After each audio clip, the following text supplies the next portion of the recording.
Hello traders, Cousin Vinny coming to you from theclosingprint.com on April 10th, Sunday, 2016.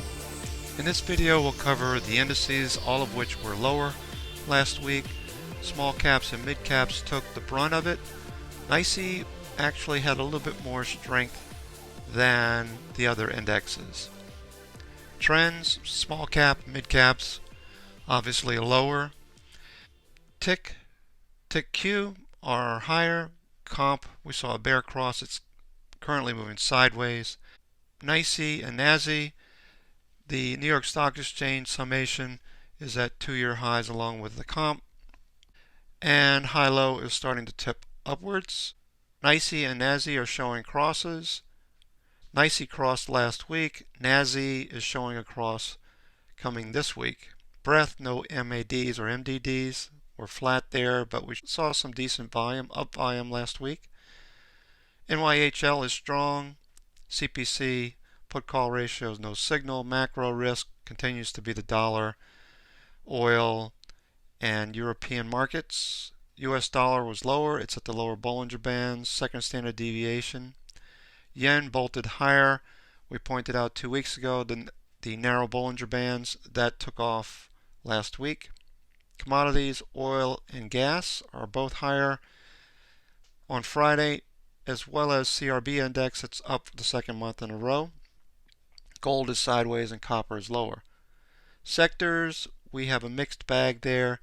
For the most part, they look pretty constructive. XLF looks a little bit weak, but that might have to do with the regional banks reporting this week. XLP, XLU, defensives continue to move higher. Bulkowski, all green up arrows. The CPI indicator is still green. And IBD 50, there are many setups, cores, and STMP continuation shorts. Here is the S&P 500 weekly, as we pointed out, minus 1.21% for the week.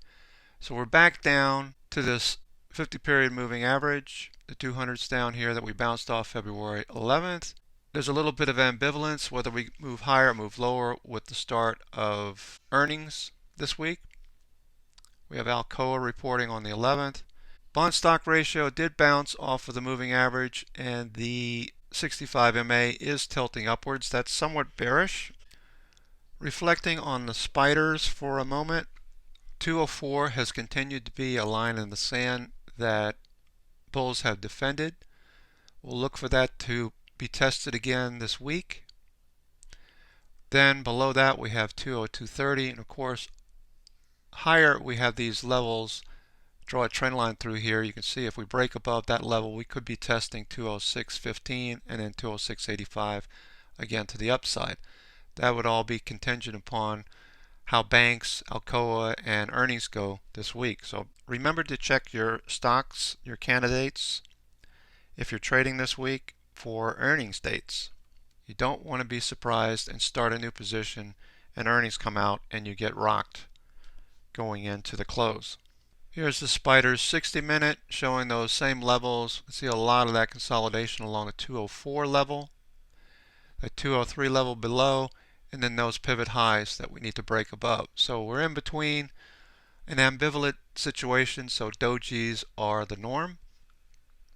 Stow is nearing the green zone. MACD is drifting slightly higher to sideways, and tick cumulative turned back up midday on Friday. And here is the SPY daily.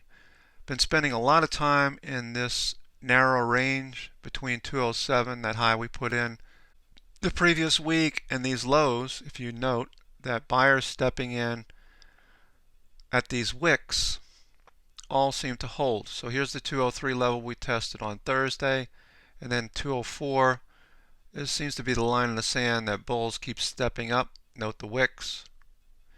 Now we had a gap up and a move lower. That's the black candle on Friday. So what happens this week with this spinning top situation for the close on Friday is going to determine which direction we move. So earnings will probably push one way or another. We'll have to be watching for that, but we are near the 10 EMA. It's not like we sold off dramatically. and the 10 EMA is above the 30. So this continues to be a bullish setup despite the weakness that we saw Thursday and Friday. Keep that in mind. Now if we look at volume by price, we can see where we are. The major volume by price band is overhead, which makes sense.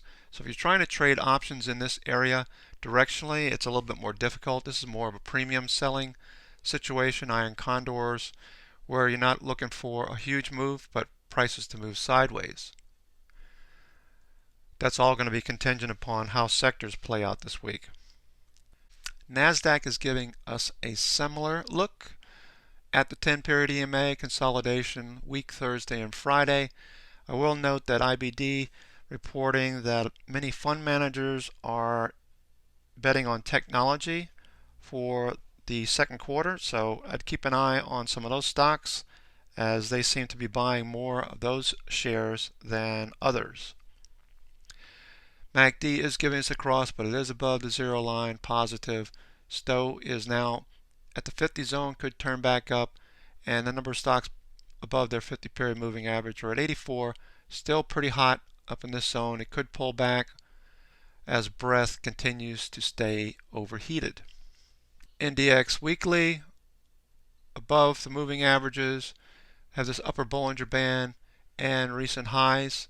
If bulls take control, Stowe is in the overbought zone, could embed like we saw back here in 2013. You need a reason for it, a catalyst. Currently don't see that, but MACD is crossing and moving higher above the zero line.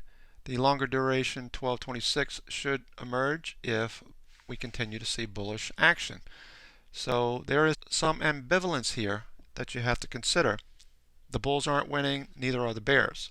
Here's the Dow Jones Composite of 65 stocks in the industrials, utilities, and transport sectors, the important ones that you want to watch. Consolidating, we tested the volume by price bands twice here, still looking pretty bullish. The 10-period EMA is overhead, the 20 is right there as well. Stowe is in the green zone, turning back up. MACD could turn as well, so this could surprise and catch some of the bears out there if this starts to bolt higher, if we start to see earnings come in better than expected on Alcoa and the banks. So that's the caveat that you have to play this week. So I'd be a little bit cautious taking new longs, but we will look at some nonetheless. And one last thought is we have these multiple tops here that we're dealing with along this volume by price band, so that could push prices lower, but we do need a catalyst. So that's the way I'm thinking on the composite. Let's take a look at the Dow Jones 30, which is a little bit easier to see. This multiple top here, spread quadruple top, depending on how you look at it, which if you look at a point and figure chart, you can see this top along here that we need to exceed. We are on a buy signal. We don't see a 3-box reversal yet. If we do, that's 17,500 is support. Overhead, we got 17,750 as resistance, and then we break above that level. That could be a triple top, quadruple top breakout. So keep that in mind going into the next couple of weeks of earnings. Here is the New York Stock Exchange Composite. Frankly, I am surprised at the strength in the high-low indicator. This is the difference between 52-week highs and 52-week lows, the 10-period moving average. Tilted up last week, you can see here. Stowe was in the green zone, turned back up. So this is 2,000 stocks that you're considering here, consolidating along the 200-period moving average overhead, the red line. We have volume by price congestion to deal with, but we're marking time. After building a pole, a sideways flag pattern, this is considered a continuation pattern. So we could break higher if earnings come out and are well received. So that's something to consider. There are some caveats here. If you're thinking bearish, intraday you could see some moves, obviously like we did last week, but overall this is a continuation pattern for a move higher. Even with that in mind, we still need catalysts, so we need to watch out for things that could push the indexes either direction.